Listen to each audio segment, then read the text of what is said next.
के तपाईको iPhone safe छ?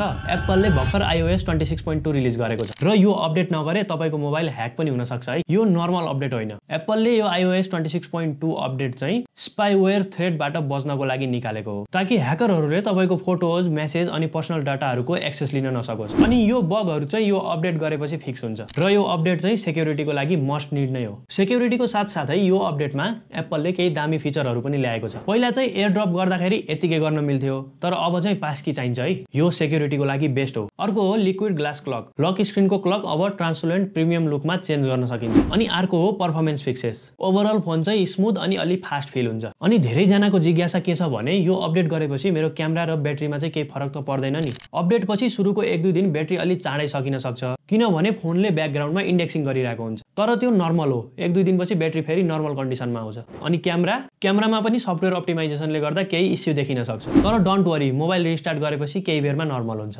र पहिला भन्दा झन् स्टेबल र अप्टिमाइज हुन्छ। अहिले सेटिङमा गएर अपडेट गर्नुस् है। सेक्युरिटी रिस्क लिनु भन्दा अपडेट गरेकै राम्रो। तपाईको आइफोनको मोडल के हो कमेन्टमा लेख्नुस् है।